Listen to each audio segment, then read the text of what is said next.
የጽዳት ሰራተኛ ሆኖ የዓለምን የልብ ቀዶ ጥገና ታሪክን ለመጀመሪያ ጊዜ የቀየረውን ያንን ጥቁር ሰው ታሪክ ሰምታችኋል?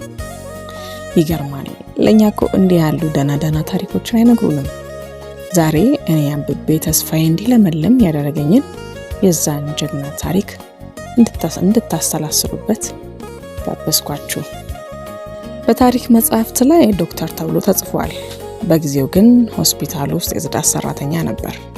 እጆቹ ግን የሺዎችን ህይወት የሚታደጉ ወርቆች ነበሩ። ይህ ሰው ቪቪን ቶማስ ይባላል። ጥቁር ስለሆነ ብቻ የሕክምና ትምህርት ቤት እንዳይገባ ታግዷል።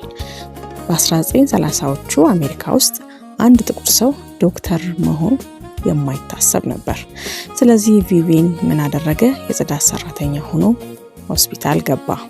ነገር ግን ወለሉን እየወለወለ ሳለ አይኖቹ የቀዶ ጥገና ክፍል ውስጥ ነበሩ። ዶክተሮቹ ያልቻሉትን እንቆቅልሾች እሱ በብሩህ አይምሮ ይፈታው ነበር።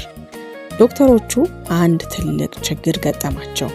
ልባቸው ሰማያዊ ሆኖ የሚወለዱ ህጻናት። እነሱን ለማዳን የቪቪን እጆች አስፈለጉ። ግን እንዴት?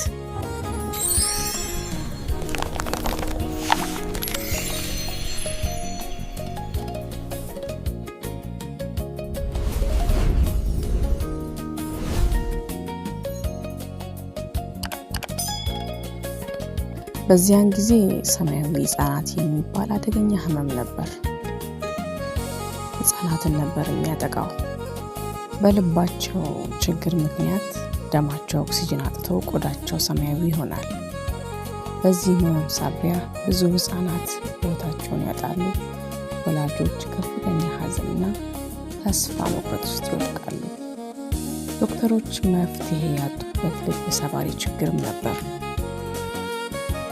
ግን ቪቪን ቶማስ እና ዶክተር ብሌሎክ በላቦራቶሪ ውስጥ ያደርጉት የነበረው ሙከራ ለእነዚህ ሰማያዊ ህጻናት ብቸኛው ተስፋ ሆነ። አዎ፣ የብሌሎክ ቶማስ ሹንት የሚባሉ ቀዶ ጥገና ፈጠሩ። የመጀመሪያው የሰው ልጅ ላይ የቀዶ ጥገና ቀን ውጥረቱ ከባድ ነበር። ነገር ግን በቀዶ ጥገናው ቀን ጥቁር ስለሆነ ብቻ ቪቪን ወደ ክፍሉ እንዳይገባ ተከለከለ። አብሮት ይሰራ የነበረው ዶክተር ብሌሎክ ግን ቪቪን አጠገቤ ሆኖ ካልመራኝ እኔ ቀዶ ጥገናውን አልጀምርም አለ። የጽዳት ሰራተኛ ቪቪን ቶማስ ዶክተር ብሌሎክ በግልጽ ቪቪን እኔ ካልቻልኩ አንተና ብሎት ነበር። ቪቪን ከዶክተር ብሌሎክ ጀርባ ቆሞ የብሌሎክን እጆች እየመራ እያንዳንዱን ስፌት በራሱ ብቃት በትክክል እንዲሰራ አደረገው።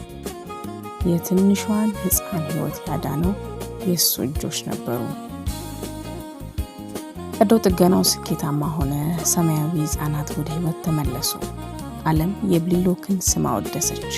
ዜናው በዓለም ዙሪያ ተሰራጨ። ግን ቪቪን ቶማስስ? የዛ የጀግና እጆች ባለቤትስ? አሁን የጽዳት ሰራተኛ ተብሎ ነበር የሚታየው። ደሞዙ ዝቅተኛ ነበር።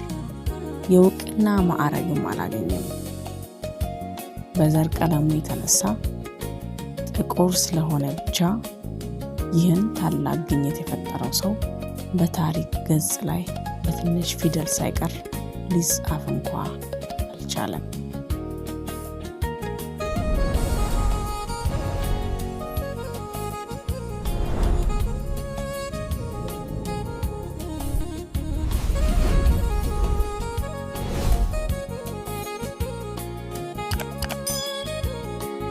ከቀዶ ጥገናው መሳካት በኋላ ዓለም አግራሞት ውስጥ ወደቀች።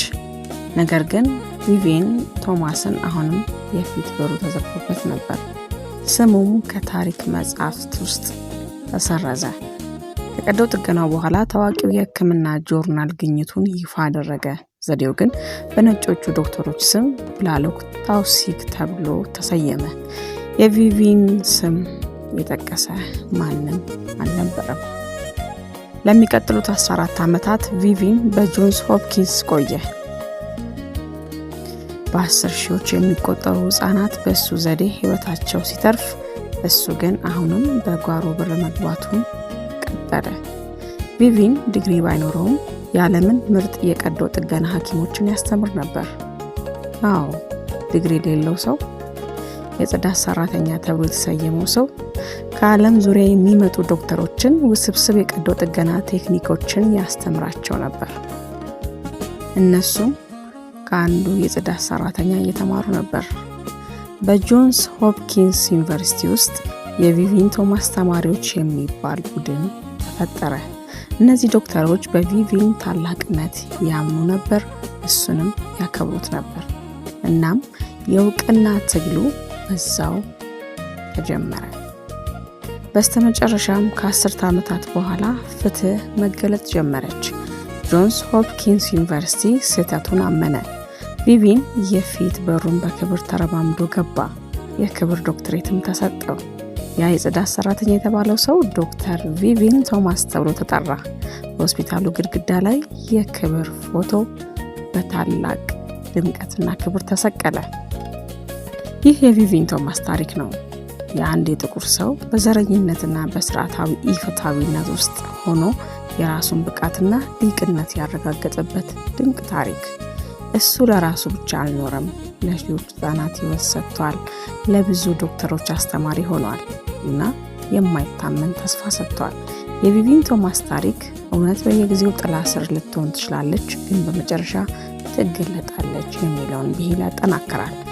የሰዎችን ማንነት በውጫዊ ገጽታቸው ከመገመት ይልቅ በውስጣቸው ያለውን አቅም እንድናይ የሚያስተምር ታሪክ ነው። ቪቪን ለሰጠን የማይረሳ ውርስ ክብር እንስጥ። እናንተም የሰማችሁትን የሚያነሳሳ ታሪክ ካለ ኮሜንት ላይ አጋሩኝ። ፎሎ ማድረጋችሁን አትርሱ። መልካም ጊዜ